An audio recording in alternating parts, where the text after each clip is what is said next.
Hey friends, so today I wanted to show you how I make my Tealight cottages. So I make a few different styles of cottages, but these are especially for putting little candles or tea lights inside. So the roof is open. I'll just show you.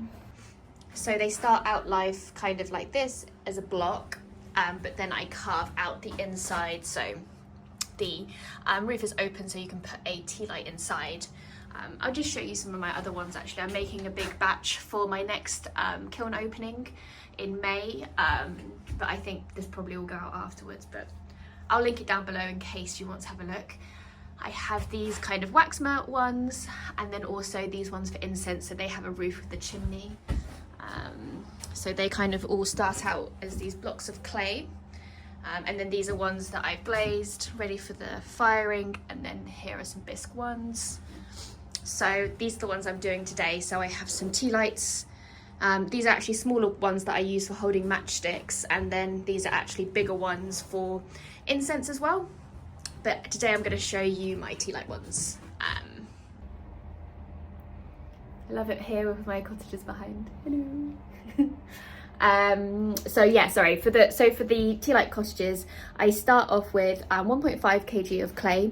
Here I'm just using a lightly kind of grogged stoneware clay. So I shape it into this house. I basically just make it into a cube first, and then use this paddle to form the roof. This is like a butter paddle that you can kind of just get from Amazon. I'll link it down below. They're a bit cheaper than buying a pottery paddle. Then I kind of set it aside. If you're kind of in a central heated house, probably overnight is fine, just for it to harden up, so you can see it's like a little bit harder than a freshly wedged piece of clay.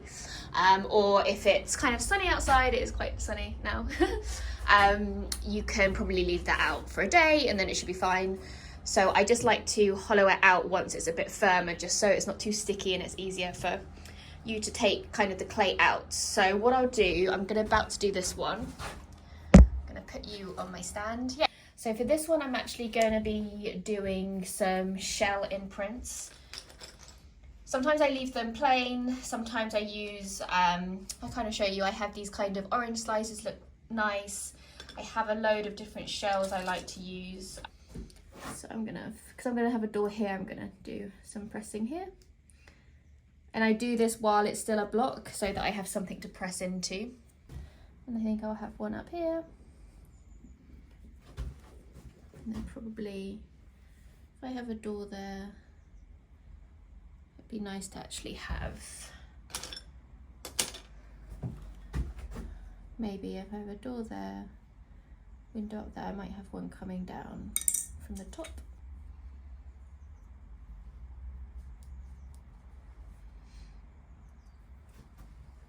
I quite like this one, it reminds me of coral. And then sometimes I just like to press in a little bit so it's not exactly the same shape every time. And that looks cute. So now I'm going to start to hollow out. So I'm first I'll leave about 1 centimetre thickness, more or less, into the wall.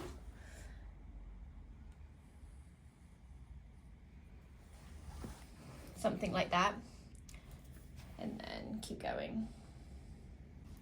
So first, that's why I quite like using this pointy tool to first dig out a guide before I start hollowing out the cottage.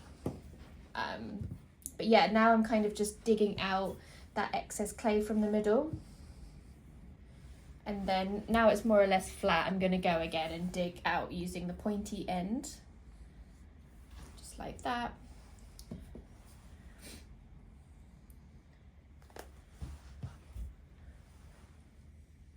Sorry, I'm doing it at a weird angle just so hopefully you'll be able to see it in the camera.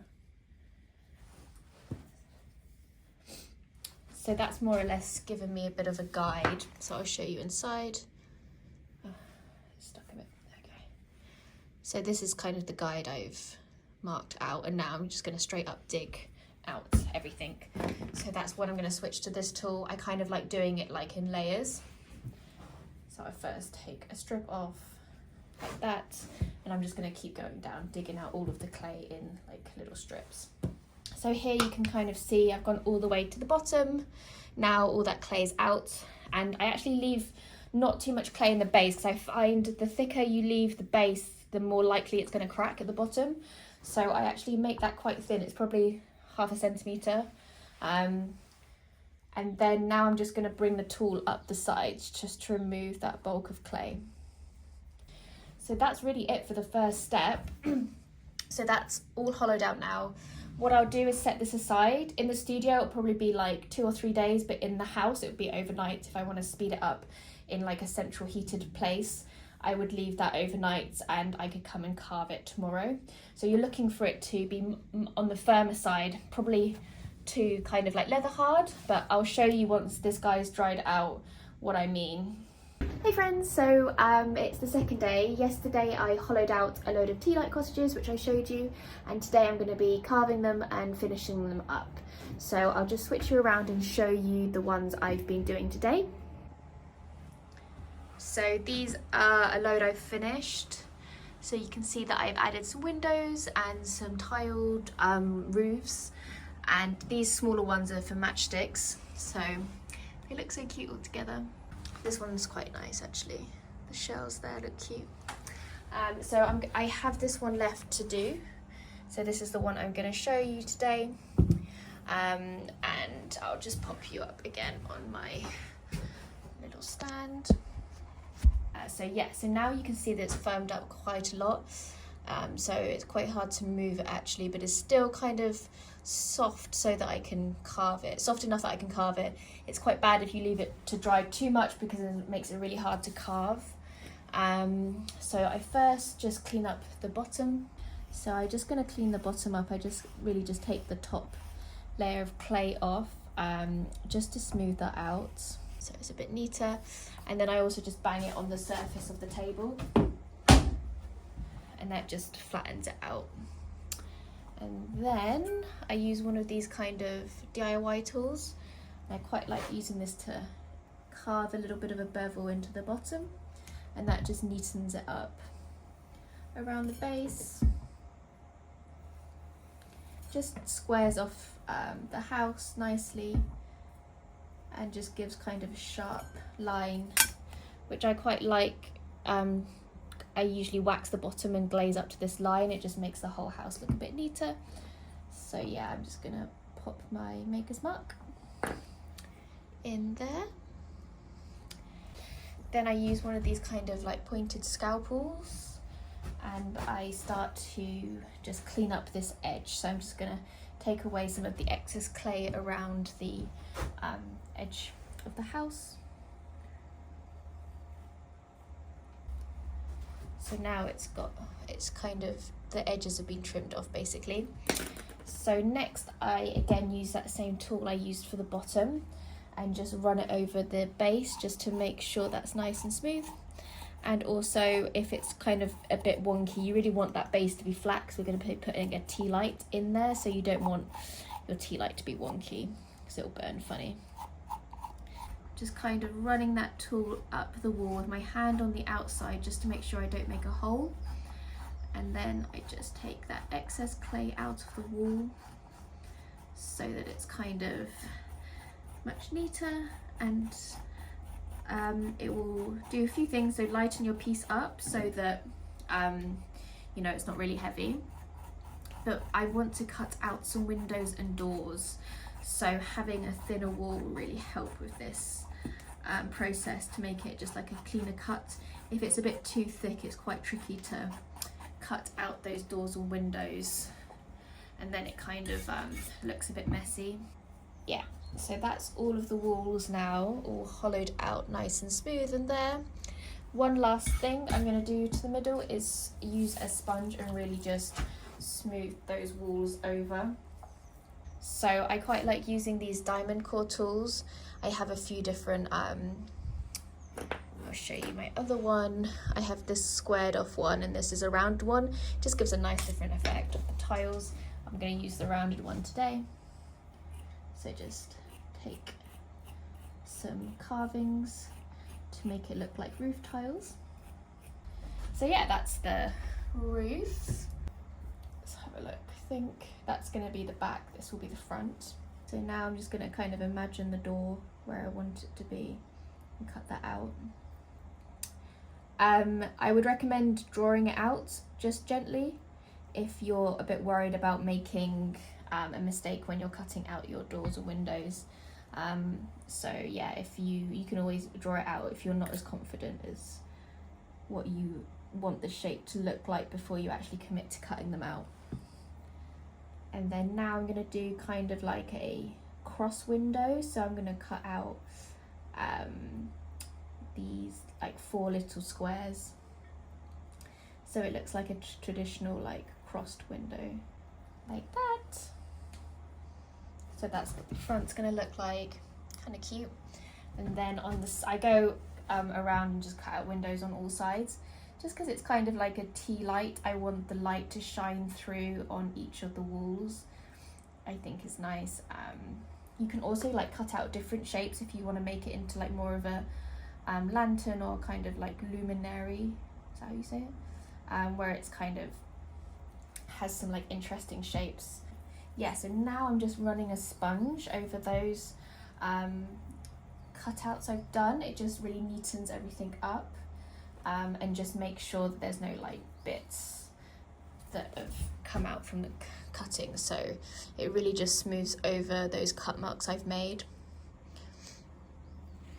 And my last thing I'm going to do is add a little doorstep, so I'm just going to add a little bit of it's kind of watery slip, and then I just get a tiny bit of clay, really small soft clay, and then just make it into a bit of a sausage, something like that. And then I just place it underneath the door, kind of give it a little bit of a wiggle, make sure it's really stuck, and then I just smooth it over like this. Yeah, so it kind of forms a doorstep, and then I just make sure that I push the clay into that door just so it has like a really nice seal. And again, I'll just use that sponge just to smooth that over. So yeah, I'm gonna let this dry out. You really want to make sure it's dried slowly. I always find with my Kuranuki pieces it's best to dry them slowly. Then it'll go through a bisque firing and then I'll glaze it. So I'm going to put this guy with his friends.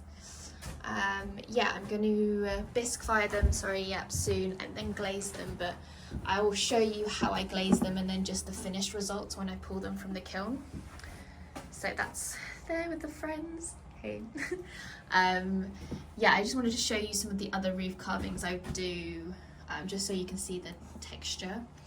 So yeah, so this is the one with the square ended tool, and then I have one that's a point, which is that one, so more of like a thatched effect. But yeah, so that's all of them ready. I've just got these 3 to do now until I can finish for the day. So yeah, I'll come back once they're bisqued and I'll show you me glazing them. Hey guys! No, wave, no, I don't. Okay. Hey guys, so it's a few days later. I've put my cottages through the kiln, so they've gone for a bisque firing. For you guys that don't know, we usually bisque fire first, so it goes to about 1048 degrees C. So it becomes bisqueware, which means it's not fully vitrified, it's still porous, so it can take up some glaze. And we glaze fire to between cone 6 and cone 7, so it's about 1210-ish degrees C. So this is one of the ones I made. I don't know if I showed you the seaside ones, but this has some shells pressed into the surface. So the Harry Potter's just helping me. So just to show you a close up of the shells. And then the carved roof. I've already waxed the bottom, so I've just put on some wax emulsion onto the base so that I don't have to spend too much time cleaning up the base. Don't worry if you don't have that, you can just sponge off any glaze that you don't want on the bottom so it doesn't stick to your kiln shelf. I'm going to be glazing this one now. I'm going to be doing it in green walls and a kind of an opal roof, so it's like a white roof. I have some example here of what it will look like. So this is an example of the green glaze I'm going to be using. So I'm going to put that on the walls. I quite like this one because it's kind of see-through, so you can see the designs really nicely. And then on the roof, I'm going to be using this kind of opaly white glaze, which I think will look really pretty together. Sometimes when the glazes overlap, you get some running, which can look really pretty. So I'm going to first mix up my green. If you guys are interested in the glazes I'm using, I can leave the recipe or links to the recipe down below if you make your own glazes. So yeah, let me know if you want that. So I'm just going to mix it up. I use a toilet brush because yeah, weirdly it actually really works because it really gets into the corners, and mixing with this compared to like a whisk or anything else really helps the glaze to get all out in the corners, because your glaze will always settle over time. So I usually use that to mix. So this one, because I've waxed the bottom, I'm just going to dip it like that to dip the walls, and because I have cut out doors and windows, it's just going to go inside as well. So can you see from the top? Yeah. So this guy's just going to go in. I'll stop just underneath the roof tiles, and I'm going to leave it in for, I haven't been counting, but probably like 4 or 5 seconds. Take it out, and then I just make sure all the glaze comes out through that door and give it a little shake. Sometimes the glaze gets clogged into the windows, so sometimes you can just blow through the windows just to make sure there's no glaze clogged in the windows, and then to get a sponge. So yeah, that's why it's really good to wax the bottom, so you can just easily wipe off any glaze droplets from the base. That's it. And now I'm going to glaze the roof. So I have the opal in here. The glazes I use a lot, I keep under the bench. So these are like glazes we use a lot for our dinnerware and pre-orders, so it's better that we make big batches, but it means that they're kind of really heavy. So we have them on these casters, which is good to move them around the studio. I've already mixed this up properly. I'm just giving it a last mix just to make sure it's not settled. And then for the roof, I'm going to obviously dip it upside down. So I'm just going to go, this one I just do a quick dip, so I'm just going to go in and out.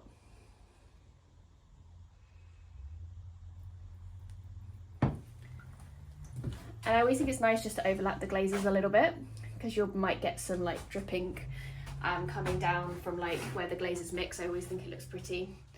And then don't worry if it doesn't go straight. I actually think it looks nicer when it's like a bit of an angle. So that's the piece glazed. I'm just going to leave this guy to dry out. I will take them all outside just to dry out in the fresh air. And then yeah, so I just wanted to show you a few ones that I have already done. So some of the Tealight cottages, I gave you like a few different designs for when we were like making them, so I just wanted to show you how they kind of turned out.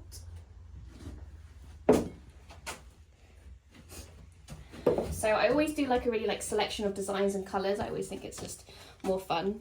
So this is like a botanical one that I have like a kind of a fake chino glaze on it with the Aribe roof.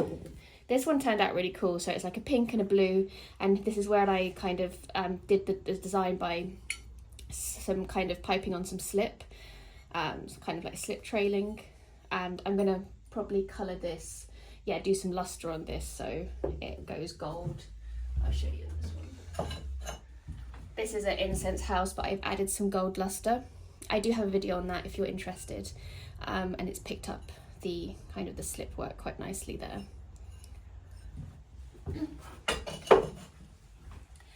And yeah, so then I have like a Tudor one that has like some underglaze decoration. I have carved the this kind of design through the underglaze, so I think that looks really pretty, and then just glazed on top. And then yeah, then this one is just like more of a simple one. I think I'm going to add a bit of gold luster to this to pick up those kind of carvings I've made.